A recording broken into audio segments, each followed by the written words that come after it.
At 7'4" and over 500 pounds, how much alcohol could Andre the Giant drink in one sitting? Here's a look into the private life of wrestling's eighth wonder of the world.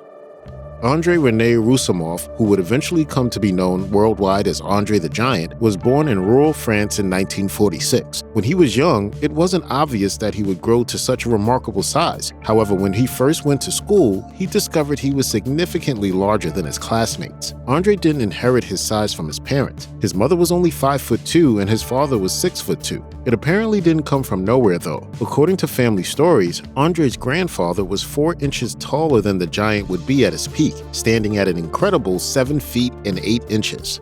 It's not my fault being the biggest and the strongest. I don't even exercise.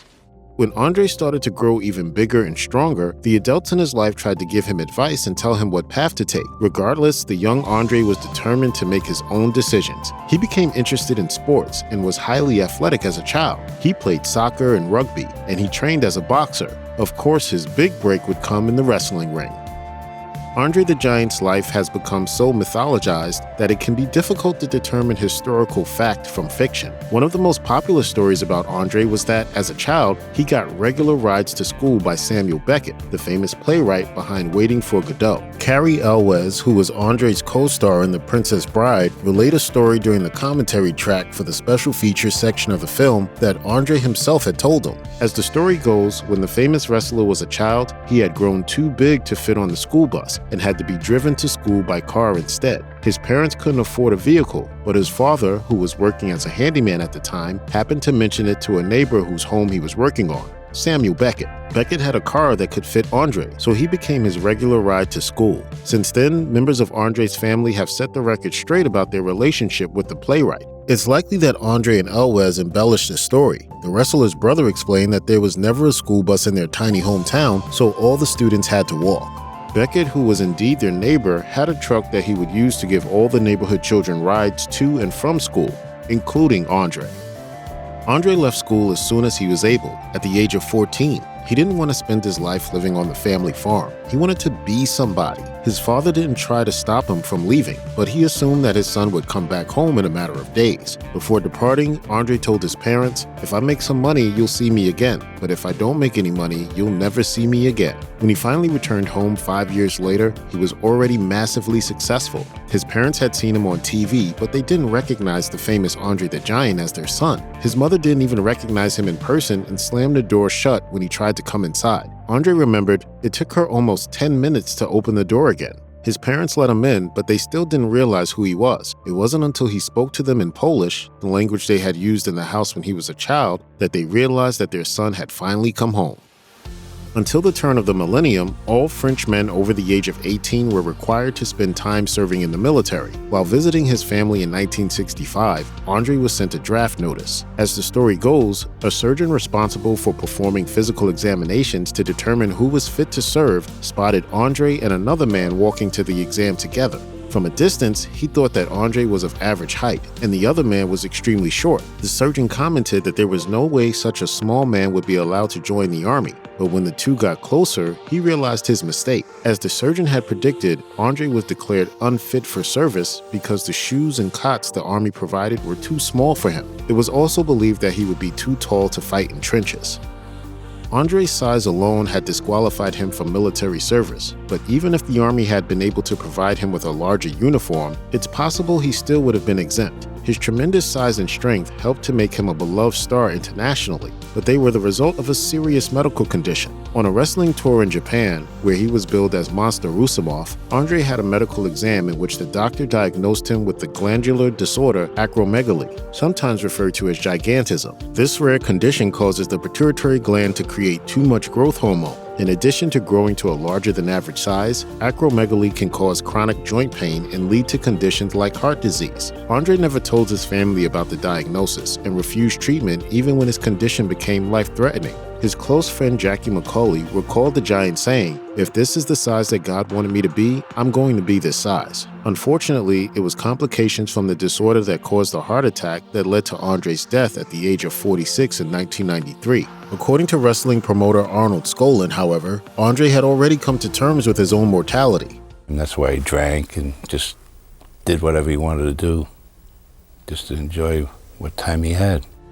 Andre's size brought him a lot of opportunities, but many aspects of life are designed with average-sized individuals in mind. Some standard objects were simply too small for him to use comfortably. During an interview with David Letterman, Andre described how difficult it was to stay in a hotel during his time in Japan because he couldn't fit through the doors. In a rare interview from the 1970s, he discussed a trip to Malaysia, during which he struggled to get a cab to stop for him. When one finally stopped, the driver got out to check that all the tires were still inflated once he realized his passenger's size. Andre liked to joke about being unable to fit inside vehicles, and he often said that he needed 2 cars to get anywhere. Wrestler Jake the Snake Roberts, who served as Andre's driver before stepping into the ring himself, would pick him up in a large van with a beanbag chair in the back. Arnold Skolin described how Andre had once told him that he very much wanted to go see a Broadway play, but when Skolin offered to get him tickets to see a show together, Andre refused, saying, "I can't fit in the seats. If I could find a seat, I'd be blocking everybody."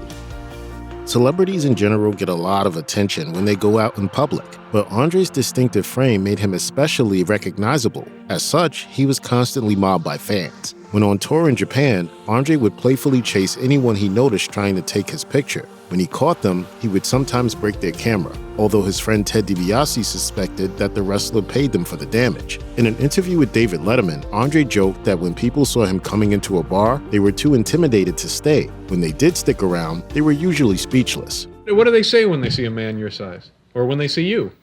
They can believe it. They just look at me. Yeah. Andre loved his fans, but the constant attention he received made him feel uncomfortable and self-conscious. He frequented restaurants and hotels where the staff was respectful and didn't allow random people to bother him. His close friend and handler, Tim White, recalled that Andre had once wished they could switch lives for a week so he could experience the life of someone of average stature.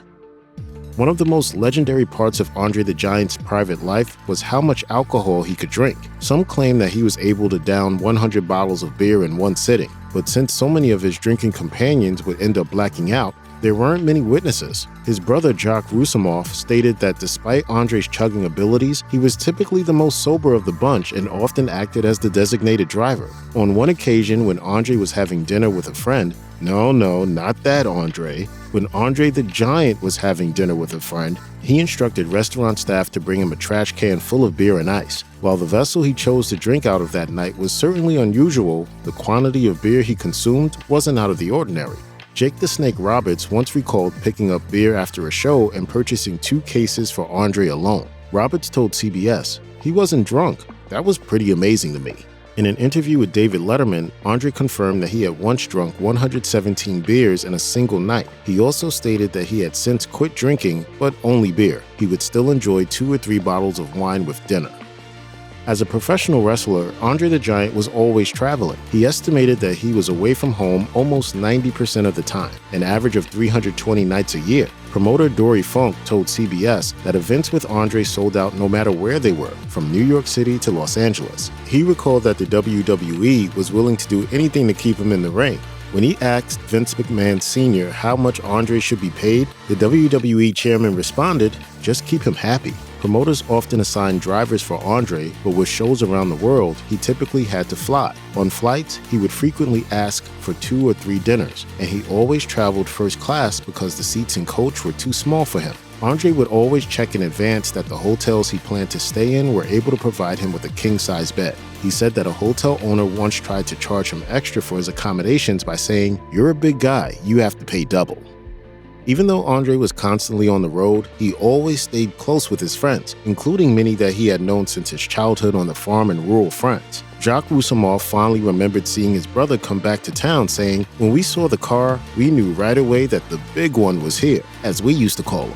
The village had a population of less than 30 people, so it was always a special occasion when Andre would return. His old neighbors had continued living in the village while he had traveled the world as a professional wrestler. They would go to a local cafe and play cards for hours. According to the owner of the cafe, when Andre and his friends played cards, he always paid for everyone, regardless of whether he won or lost. Although Andre the Giant was almost always on the road, he had a home in the United States, a ranch in Ellerbe, North Carolina. His home was known as the AFJ Ranch, with the initials referring to Andre alongside his friends Frenchie Bernard and Jackie McCauley. Bernard and McCauley stayed on the ranch and cared for the animals while Andre was away. McCauley told CBS, "We had the plumber come by and raise the shower head so that he would actually be able to take a shower without it hitting the middle of his back. And over the years, we purchased or had made 2 or 3 oversized chairs." Andre kept several dogs and raised Texas Longhorn cattle on the ranch. The locals knew they were neighbors with the wrestling legend, but most people left him alone so he could enjoy life away from his chaotic schedule in peace. At home, Andre was known to enjoy eating at the local Dixie Burger, watching QVC, and riding an ATV while being chased by his dogs. Check out one of our newest videos right here. Plus, even more grunge videos about your favorite stars are coming soon. Subscribe to our YouTube channel and hit the bell so you don't miss a single one.